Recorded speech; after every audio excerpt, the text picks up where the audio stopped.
The lesson isn't always necessarily in the success. The lesson is in the failure.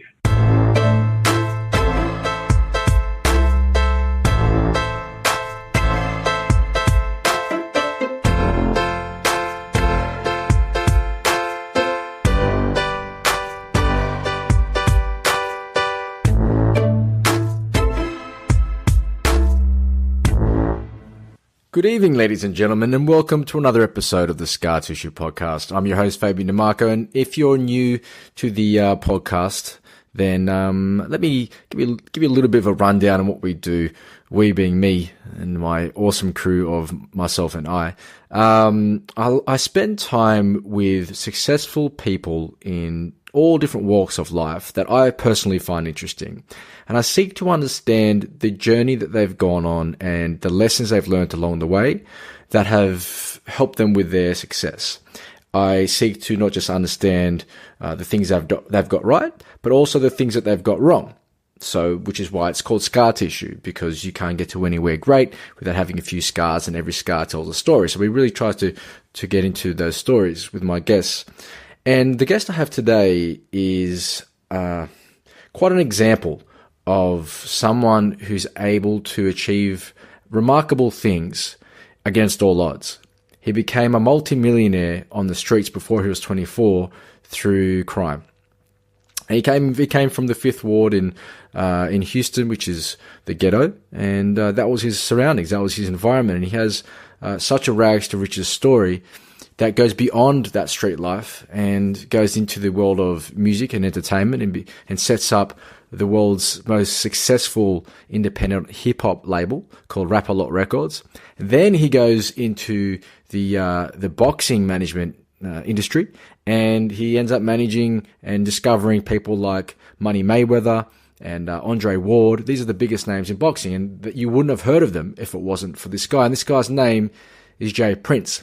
He's infamous in the communities that he walks in. He's the guy who's pulled a lot of strings, and there's a lot of stories that are spoken about Jay Prince. They call him the boogeyman, especially in the world of boxing and hip hop. It's been said that if you didn't respect Jay Prince, then you were going to get a few mean people knocking on your door. And there's a lot of stories if you look online about that. And I won't elaborate on them because we didn't go into them in too much detail in this conversation. What I wanted to focus more so was how that character was developed, the story of Jay Prince and the businessman side of him. How did he become successful in so many different avenues despite having such odds stacked against him? So I hope you enjoy this conversation with the man, the myth, the legend, Jay Prince. Today I'm joined on the Scar Tissue Podcast by a hip-hop legend, the influential boxing manager, polarizing figure in American politics, entrepreneur, and now author of his autobiography, The Art and Science of Respect, Jay Prince. Jay Prince, welcome. How you doing today? I'm well. It's a beautiful day in sunny Sydney. How's it over there in Houston? Well, it's a beautiful day too, even though it rains. But hey, what will we do without the rain? That's it. You got to learn how to dance between the raindrops. There it is. Okay, so here's the thing. Well, I knew about you through RapALot. So I've heard about the Jay Prince name through RapALot, and I've been a fan of Scarface. I'm a big fan of Naughty by Nature, who I've had on the show before, and and I know Tretch and a few others has done some work with Scarface. So I heard about you, but I didn't know the depth of your story. So I was curious when I picked up The Art and Science of Respect, and I became very interested after, of course, reading it. So here's why. When you take away, after I read it, when you take away the subject matter you talk about in the book, so the early street work on drugs, then hip hop and boxing, what you end up with the book is a definitive kind of objective guide to being a successful business leader, an entrepreneur, and a man. And it's a blueprint that can be applied to anyone, anywhere. And this show, the Scar Tissue Podcast, it's all about decoding success, understanding how you can achieve more out of your life and your business. And what this book does really well is show you a blueprint to doing that. So I'm definitely excited about having you on. And today what I want to do is dig into some of those lessons and some of those stories behind them. Okay. Alrighty. To kick things off, the book begins with you at 11 years old talking to your sister one late night, and it's a very significant story in a chain of events in your life. Do you mind sharing that for us? Yes. That was a night that me and my sister, we stayed up to like 1 or 2 o'clock a.m., which was, really abnormal for us at that age on a school night, because we normally was in the bed 9 or 10 o'clock. But for some strange reason, she and I stayed up just like talking about what we wanted to be and by when we got grown. And, in my book, I wrote about in a chapter, a vacuum in a house, inspired by that conversation, because, during that conversation, when I asked my sister, what do you want to buy Mama when you get grown? She said a vacuum cleaner. And the reason she wanted to buy her a vacuum cleaner is because she was responsible for most of the chores, in the house, which consists of a lot of sweeping where the rug was concerned. Right. And, myself, I said, well, I want to buy Mama a house. Yeah. Because, I was listening when my mother spoke a lot of times, and she wished for a house outside of the projects. And, that was, how that went that night. That morning we got up, went to school as usual. She gave my mother a kiss, gave me a kiss. And, after school, I was at football practice when some of the students that walked that way from home, say your sister just got hit by a train. And I didn't believe the first set of students. More students came and repeated the same thing. So I decided to run to the tracks at that point. And when I got to the tracks, my sister was gone, but I saw, I remember the coat that she wore that day. And when I looked on the track and around the track, I saw her flesh like wrapped in that coat. And I couldn't really understand, exactly what that meant. But I did realize that was the coat. And, I saw flesh, meat, and I'm listening to some of the students saying, oh, her leg was jumping and her arm was jumping. And I kind of, at 11 years old, I just kind of found that hard to believe. I didn't want to believe it. Yeah. But, make a long story short, that was the last time I saw my sister alive, was when my mother dropped us off to school. That seems like such a defining moment in your life. You made this promise together the night before, and this big event happens, and it seems to, when you read through the book, it seems to set off a series of events where you end up making a big decision to move out from that house and live with your grandmother, and then become laser focused on breaking that cycle of poverty. And that, I suppose, laser focus is doesn't even sum it up, how you've been able to set goals repeatedly and achieve them, which is something I want to bring up. How did you get into this goal-orientated mindset? How did you come across, I know you mentioned Napoleon Hill. How did this all come about?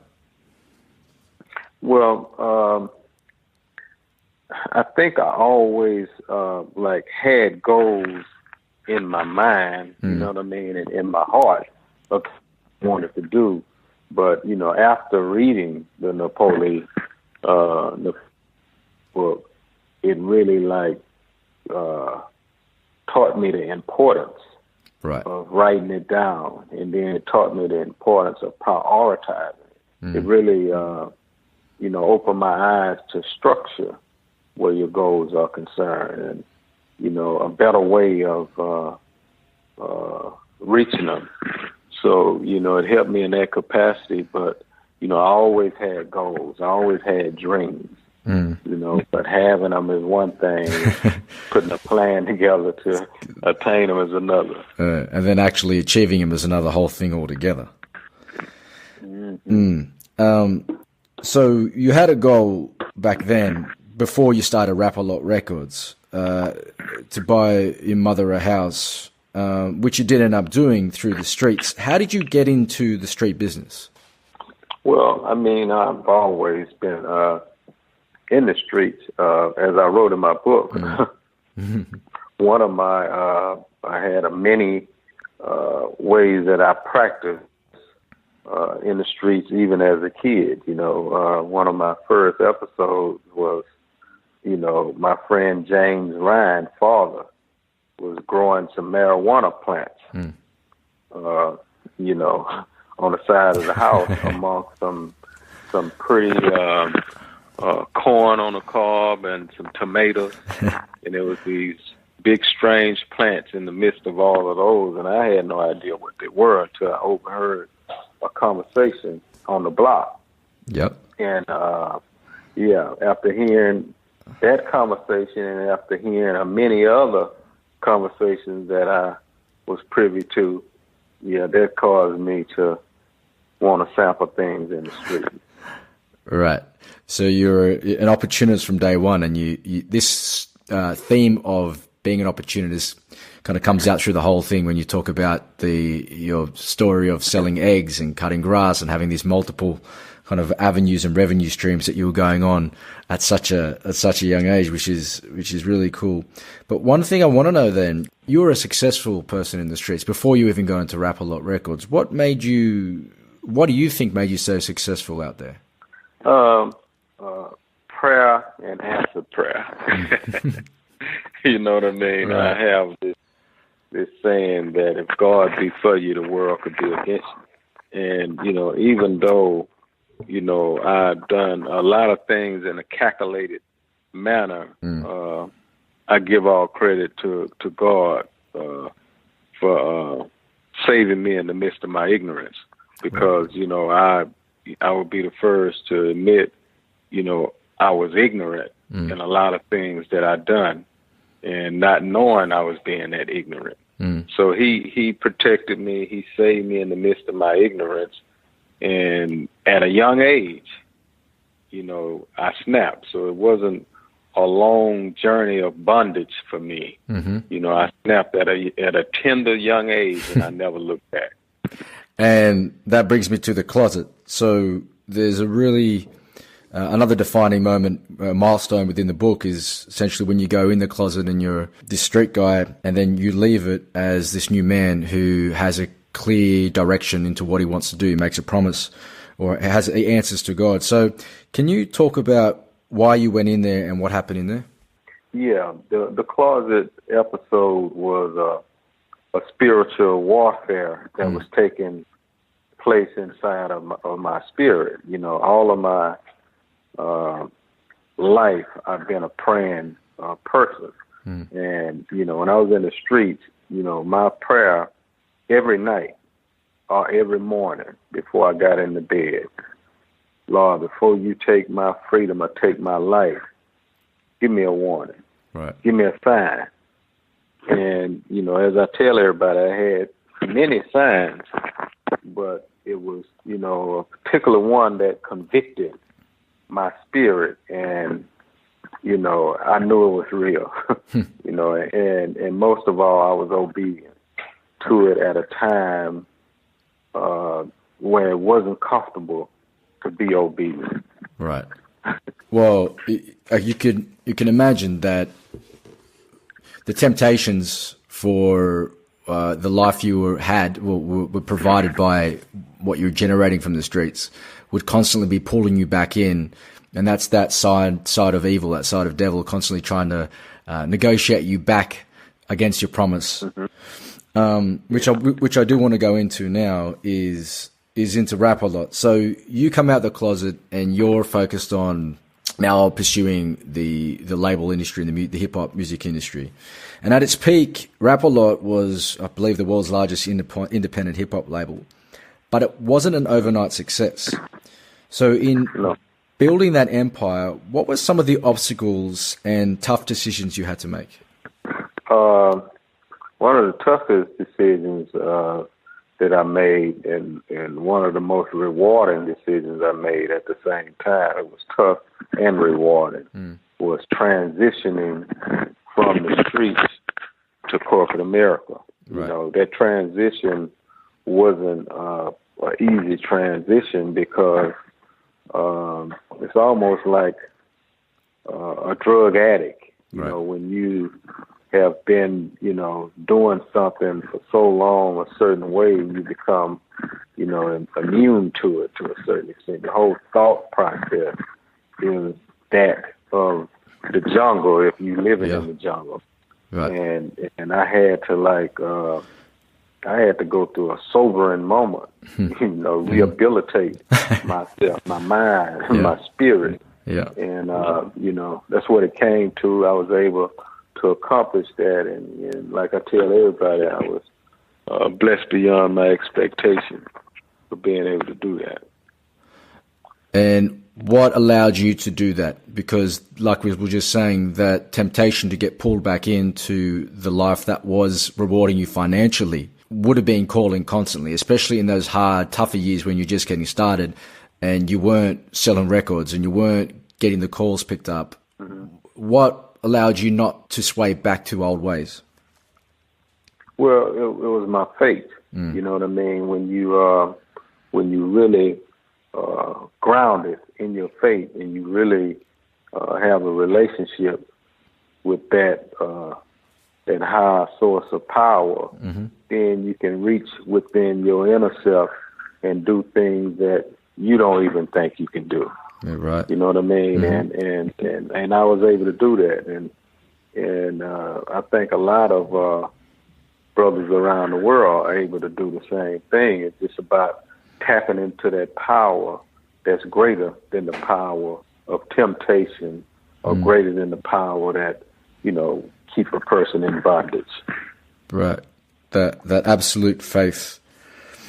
Okay, one thing as well I wanted to talk about here is you have this capacity to lead, and you talk about it from at such a young age when you're leading your little friend group or crew, doing small hustles, all the way through to the streets, RapALot, and so on. So, in your experience, what would you say makes a good leader? A good follower. In order to become a great leader, you have to be a good follower. Right. If not, therefore, how do you even know how to lead? So, you know what I mean? Yeah, I think every leader has to follow somebody. And who? Readers are leaders as well. Right. So that also helped you become a leader. And who were you following? Well, I would begin with my mother. I would begin with my mother. I think she laid the foundation of what was right and true, in my capacity. And from there, I had a crew of other relatives that I learned things from. And from there, my community, the Fifth Ward, I learned by trial and error, through the Fifth Ward and the homies on the blocks. The stories of leadership and following is something that resonated with me quite significantly, I suppose, because I suppose it's something that, as a business leader myself, I'm constantly being challenged with, and I think you articulated that quite well, not just then, but also throughout the book. One of the really good things you say that kind of stuck with me in my head was a sheep herder without sheep is just a man with a stick. I remember. I like that one. Okay, and something else that comes out throughout the book all the way through. I reference a book. It's your life. Is you always looked at having different revenue streams. So earlier on, it was you had the egg business and lawn mowing business. And then later on, you had a whole bunch of different ones. Do you mind sharing, besides RapALot, what were some of the revenue streams that you had, and what do you look for in a business opportunity? Well, prior to RapALot, and when I started it, I was in the car business. You know, I was selling cars. Right. You know, I knew everybody in the streets. I knew all the athletes, and you know, I found it to be really profitable to slap me $5,000 or $10,000 profit, sometime less, on vehicles, and you know, I moved quite a bit of them. So you know, that was one of my hustles. And what I look for is, I love a good profit margin. You know, I like to work hard, but I like to work smart. And you know, that profit margin, you know, is everything. I like to make a good, handsome profit. That we all. That's okay. Yeah. So, and then let's move into the chapter of boxing. Now, you managed Mayweather, Andre Ward. You even nearly organized a fight between Roy Jones and Tyson. How did you get into boxing, and what were some of the lessons you learned through your career in that? Well, boxing was always my first love. You know, I actually, you know, wanted to be in boxing before the music business, but you know, I got distracted, and you know, it ended up being a great distraction. I was able to get into boxing after I built a recreation center in Fifth Ward, you know, which consisted of a full court basketball facility, weight room, computer rooms, and then I built a boxing gym. And after watching the amateurs, fighters, you know, spar and work out in the gym, I found myself falling in love with boxing all over again. And it was then that I reached out, because I wanted to start at the top. I reached out to Mike Tyson and set up a meeting with him in Vegas. You know, flew out to Vegas, had opportunity to see him spar. And in the midst of watching him spar, Floyd Mayweather came in the gym and started, you know, asking different things of me, questions, you know, and complimenting me on RapALot. I did not know who he was at the time. But an interesting thing that I done, you know, that I always done with everything I want to accomplish in life, I prayed for a champion before I went to Vegas. And, you know, even though my eyes was on Mike Tyson, you know, and I left the gym with Mike Tyson and thought I was on his team after we had a meeting, because he and I agreed, you know, he agreed to put me on the team. But the next day when I tried to reach him, I couldn't reach him. His phone was off. And, you know, I kind of know what happened with that. But I was left with Mayweather. He had gave me his number and told me to call him if I wanted to do something. So, you know, I asked my friend, where's this kid Mayweather? He said he's a 130-pound champion. So a red light went off in my head because I had prayed for a champion. Right. So I immediately called him, and to make a long story short, he and I was in business within a week for the next 4 years. God answers prayers in mysterious ways, but you have to be open to listening to them, right? That's true. And so in your experience in boxing, what was the difference in learning the business of boxing compared to the hip hop industry and the music industry? Did you find there was a steeper learning curve, or did you find, because of your experience in RapALot, you could apply a lot of those lessons to your management career and the business career in boxing? Yeah, definitely I could apply a lot of them. You know, the thing they have in common is they're both two cutthroat businesses. You know, there's no doubt about that. And, you know, I had learned my way around in the music game pretty strongly. Right. And when I got into boxing, you was dealing with same type of playing field with different rules. Right. You know what I mean? Yeah. The rules of the game was different, but, you know, I was dealing with the same people, you know, that I was accustomed to dealing with, you know, brothers from the hood. And, you know, on the other side, I was dealing with a lot of the same business-minded people, you know, that was trying to get paid. So I was right at home. All right? Yeah. I hit the field running. Straight in, dealing with ego and corporate America at the same time. Right.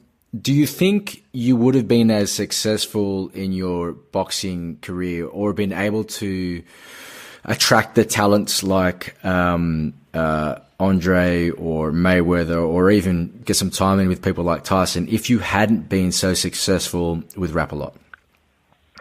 It would have been much more difficult, you know, for a combination of reasons. Number one is I wouldn't have been as wealthy. Right. Number two, I would have been a nobody to them.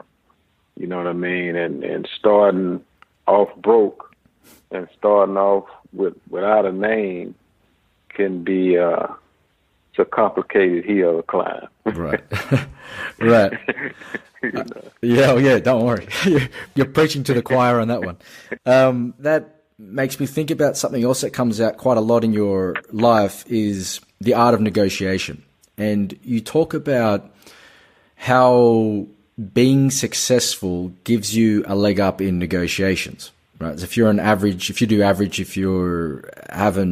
had much success yet, being able to renegotiate or have an ace to play in negotiations becomes quite difficult. So I've got to give you absolute credit to the way you negotiate. I was jotting down notes through the whole book about the way you did stuff.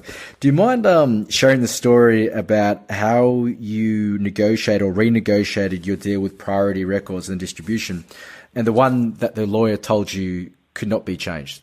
Oh, well, yeah, that was an interesting situation that took place because, you know, against all odds, everywhere I had, you know, it seemed like every door I knocked on was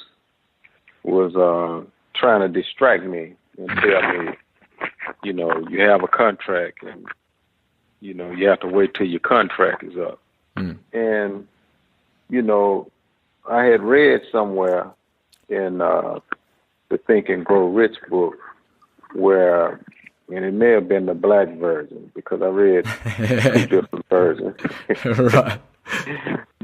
But in one of the books, it told me the importance, or it explained to me the importance of using your strengths against your opponent's strengths.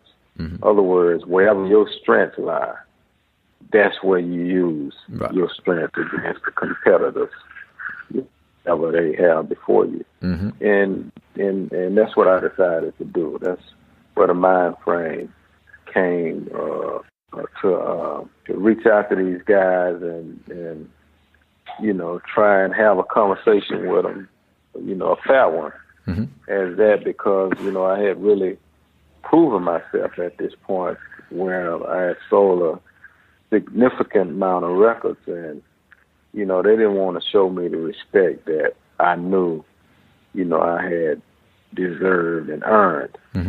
And eventually they did, you know, after, you know, using some finesse, and I call it twisting their arm a little bit.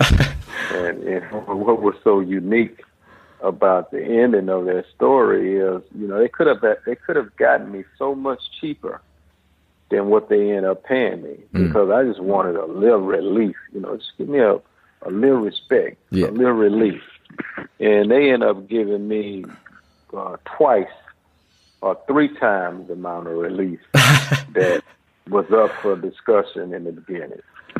Well, you twisted their arm enough to release all the pressure. So what was it? It was like they had you on, was it 40%, and then you went down to something like around a 20%?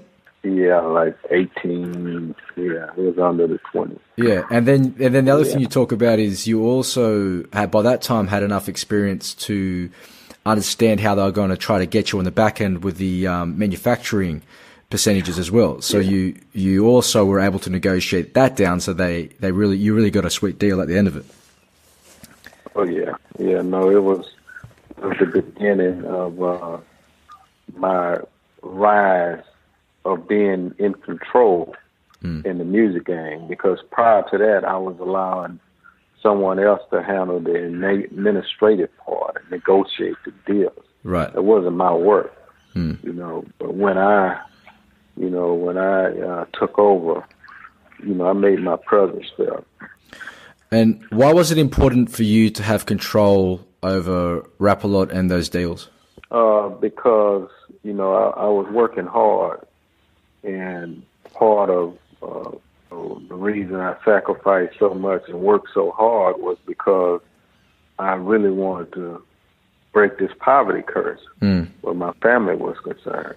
And, I wanted to, leave a legacy behind me. I wanted my grandkids, great-grandkids to be able to pick fruit from the trees that, I planted and grew. Mm-hmm. So in order to, to bring all of that into fruition, then the scale had to be balanced. Right. Right. And do you have any tips for people entering into negotiations, or what makes someone good at negotiating? I think, doing the homework, having the gift of intuition and discernment, where you can, it's almost like, some people call it chess, and you have to, know how to play that game. Me, myself, I'm good at Monopoly. So, either way, I'm going to be playing a shrewd game to try and strengthen my position. Right. If we ever get to meet in person, Jay, I'm going to challenge you to a game of Monopoly. I haven't lost a game in about 5 years. You're the only person. Okay. You're the only person besides me who's ever said out of all the games they play, Monopoly's the one that they go for. I usually get chess and everything else. I go, yeah, but we play Monopoly. I'll take. Yeah. I'll be making sure I control my corners and build my hotels on there pretty quickly. Man, I love Monopoly. Yeah, I like the game that happens off the board though. The negotiation, the barter between, I'll let you go if you give me this. I can see it though. I can see what you mean by the negotiation. What one thing is, going back to something that we did touch on before, is tough decisions. Throughout your life, you've had this ability to make the very difficult decisions, and you straight away from when after the event happened with your sister and you go into this depressive cycle, and then you decide to leave your mother to live with your grandmother. You made that decision at such a young age. I can't even fathom what that would have been like as a kid to make that decision then. And then all the way through into RapALot Records, where your brother, RapALot, who isn't towing the line enough, you even make a decision to dismiss him from the label. And then all the way to you move the label over to New Jersey, and you make a decision to move it back to Houston. You're constantly making these tough decisions. How do you do it, and what makes you follow through with it? I think my environment has a lot to do with me being able to make tough decisions, because on my way to school, walking to the store, I started being challenged in some capacity at a young age. Mm-hmm. And, it was challenges that you had to deal with. You had to sink or swim. Right.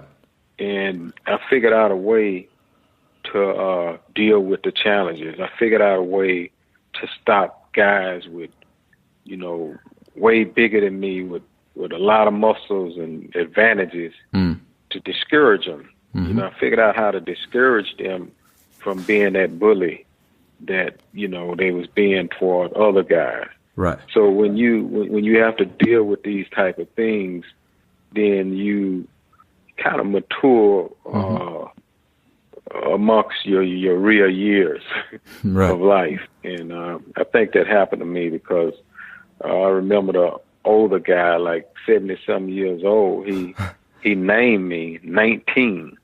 And my grandmother asked him, why do you call him 19? Yeah. He said, because this boy has the mind of a 19-year-old. I was 9 years old. Right. Beyond your years. So the environment around you conditioned you into having to survive or adapt. Otherwise you'd sink. And then that produced a mentality of resilience, of focus, of adaptability. Yeah. Did you find that, the way that the streets had conditioned you and the environment around you had conditioned you obviously provided a bunch of value to you later on, like we just said before, negotiating and everything else. But did you find that it did you a disservice or caused problems when you're in the legitimate or more corporate world? Well, for a minute, before I adjusted, and which simply mean that I had to understand that you're dealing with two different set of rules. You know, you can't come in corporate America handling business like you would handle street business. So once I adapted to that, it was definitely advantages, and I would say more advantages versus the disadvantages that conditioned my mind, because one of the main things, I was fearless of whatever was before me. Right. And, we all know how fear can paralyze you. Yeah. Yeah. If the streets can't hurt you, then what the fuck can corporate America do? And so did you look for people like you or street guys when you started building your teams out in the corporate world? Yes. I looked for, one of my chapters I wrote about heart loyalty and commitment. So, I look for those ingredients to try and build my team around. You constantly have this cycle of repeated success. It's one thing to be successful, and I've interviewed enough people now, and I've come across it myself, that are successful in something. But it's another thing to meet someone who repeatedly achieves success in so many different avenues. So what would you say has had the biggest impact on your repeated success? I think the ingredients of success is pretty much the same. It's just the rules of the game, changes. But, the resilience, the hard work and different things, the planning process, all of that, and the choice of, choosing the playing field that you even want to play on. Right. All of those kind of things are the same. And, you do your homework and you understand, how the clock tick, how everything, operate, then, you allow your creative flows to flow from there. And I just been one that kind of figured things out. You're able to adapt and figure it out quickly and then apply the resilience and the stuff that works into that game. Right. Then exactly. Would you say you've made mistakes in your career? If so, what would you say they are and the lessons you learned from them? Yeah, I think I made a lot of mistakes. And, one of the lessons that I made from the mistakes that I made is there were learning experiences even in the mistakes.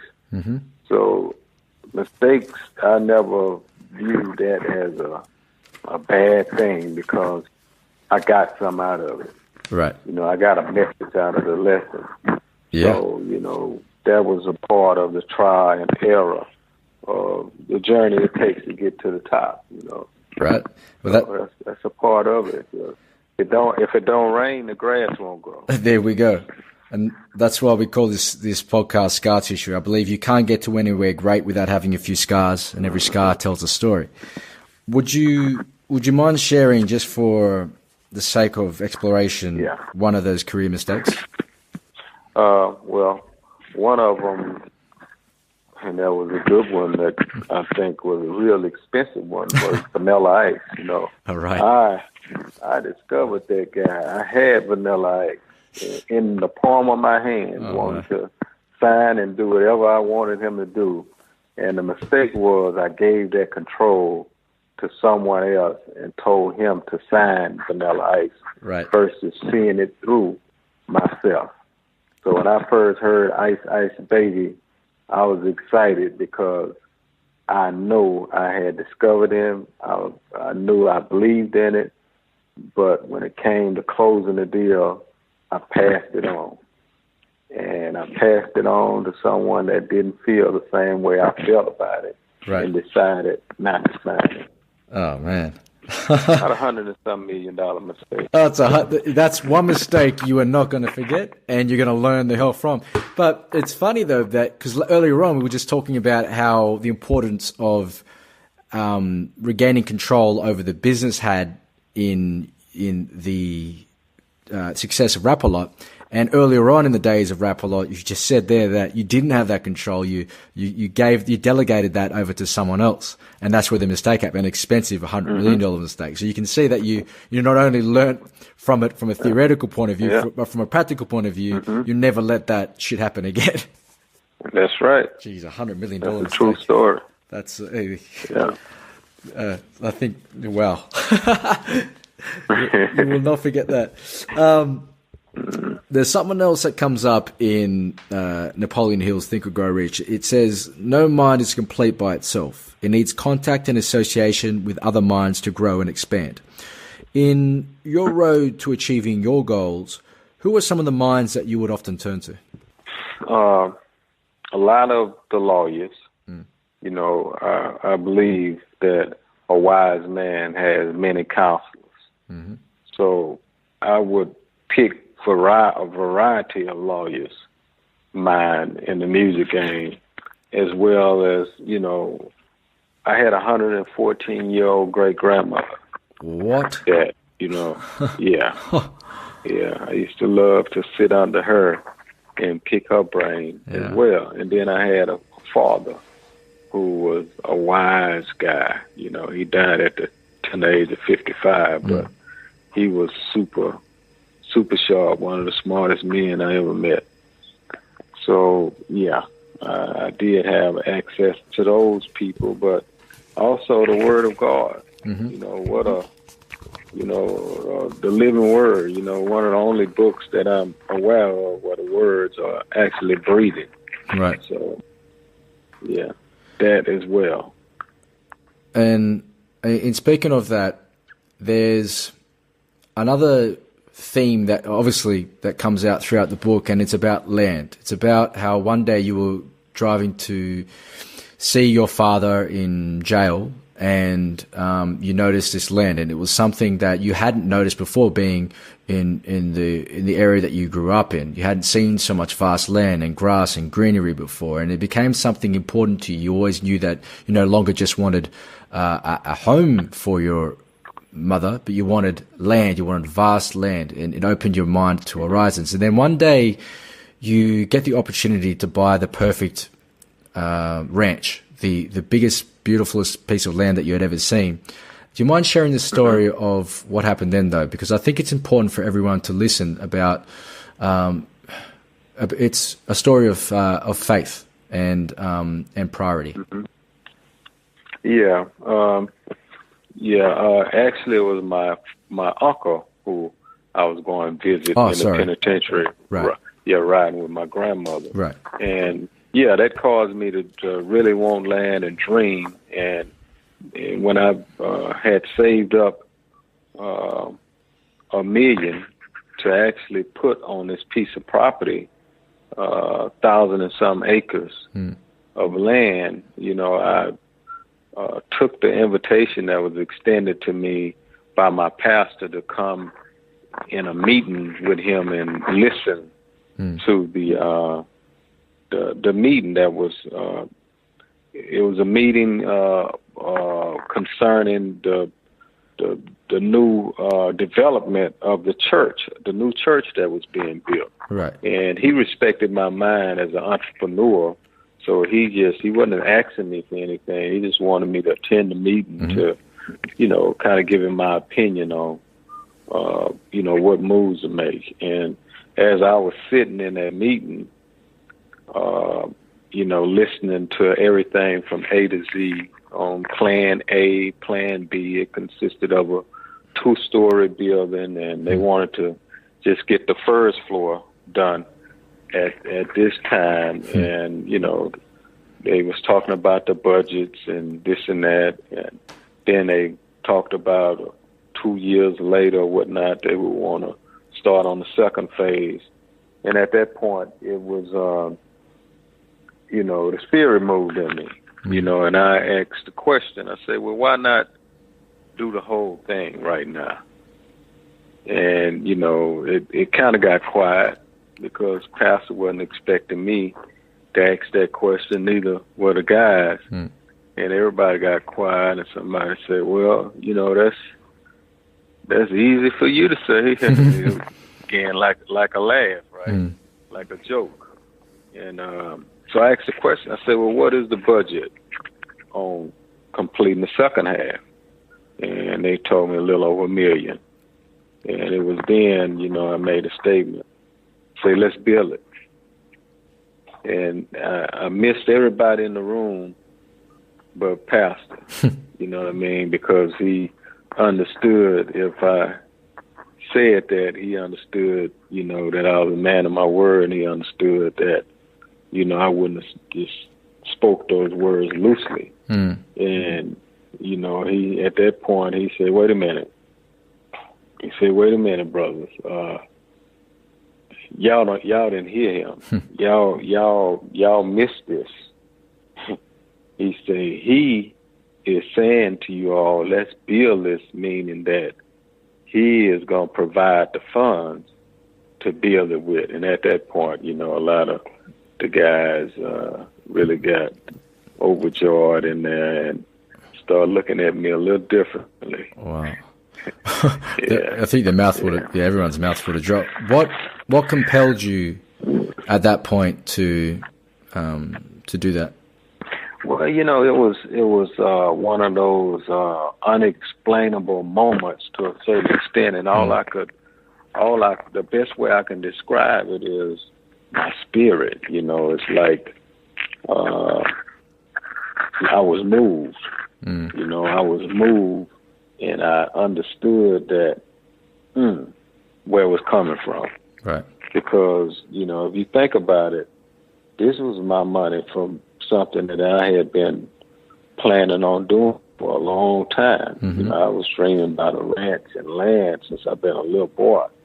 So to make this move, all of that on hold, that's huge. At the drop of is unexplainable. No. I didn't plan on doing it. You know what I mean? It wasn't. I didn't walk in there to do that.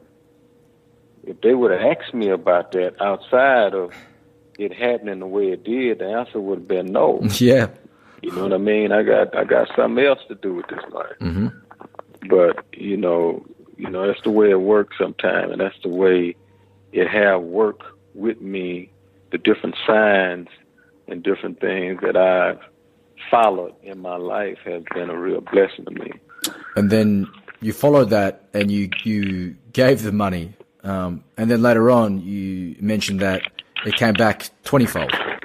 Yeah, later on I cut one of the biggest deals that I had made in the industry. You know, all the years of being in the music industry, and not only able to purchase that ranch, but pay it off. Right. And God gives back with both hands. Yeah. Do you think that deal, do you believe, I shouldn't use the word think, do you believe that big payoff would have happened if you didn't follow your spirit and compulsion at that time to give that money? It's possible. I mean, it's possible, but I think that the story went the way it was supposed to go. It's supposed to go, yeah. You know, yeah. I think I was obedient at the right time. I think everyone who's listening to this and anyone who reads your book would agree that you have this devotion and this willingness to follow the higher power that I think a lot of people may say they do, but don't. And it seems to be a current theme throughout your life that you follow this higher power beyond logic, beyond. So the normal logical thing would say you have $1 million that you've saved a lot for in this example, and you give it to a church. That's not an investment. You don't get $1 million back. That's $1 million gone. Exactly. But you, once again, you have this ultimate faith that allows you to follow things beyond reason, and that's what faith is. It's a belief beyond reason. It's not a logical thing. It's a belief, but it's proved you well throughout your life, and it's kept you safe on the streets. It's kept you successful in business, and it's rewarded you in terms of the goals that you've set up for yourself, and you have been able to break that cycle of poverty. You've achieved the thing that you set out to achieve. So my next question is then, what's next for you? You've done all this. You are this man. What's next for you? Next is I'm gonna focus on doing a movie. You know, after I finish promoting this book, Yeah. I think a movie is on the agenda. Either a movie or a nice 10-episode documentary or something. Yeah. You know, one of those. That's what I was thinking, like a Netflix 10-part miniseries or something like that, because there's so many chapters of your life, whether it be a documentary or a series. There's so many different chapters and milestones that there's a lot of characters within that life as well, which is I think needs to be explored. All right, then last two questions. If you could give your children no name, money, or network, what 3 beliefs or values would you want them to have? Definitely the value of believing in God. You know, I definitely want them to have a spiritual foundation. From there, I would want them to have a value where respect is concerned. And that means in all capacities, giving respect, earning respect, and demanding respect. And from there, I definitely will want them to, you know, have family values. Right. You know, none of this is worth anything without loving and sharing it all, you know, with your family. Yeah, beautiful. If I could be you and walk in your shoes, your Jay Prince's shoes, over the last, say, 5 to 10 years, what would you tell me to watch out for? If you could walk in my shoes for the last 10 years, what would I tell you to watch out for? The snakes. You know, well, you know, I would, let me think about that. What would I advise you to watch out for? Well, I'll answer that this way. More so than watching out for it, I would tell you to embrace it. And that would be reading more. Right. You know, because I say that because, you know, reading increases your leadership so much more than not reading. Right. So, you know, I would advise one to really to do that. But I know you asked me the question what to watch out for walking in my shoes. And, you know, I guess, you know, the enemies, you know, and it's hard to disguise who they are and where they lie. Right. The snakes. But it's always good to have a formula or a movement that covers your ass, even when you don't know who they are. Right. And if you could speak to your sister today, what do you think she would think of you? Oh, I think proud of me. Yeah. If I could speak to her today, I think I would see a big smile with all 32 teeth showing. And she would tell me, I knew you could do it. I think so too, my brother. And thank you very much for your time. God bless you, and thanks for sharing these words in this book. I'm looking forward to the movie, the documentary, and hearing more about it. Hey, appreciate it, bro. Appreciate the time. Bye bye. Thank you.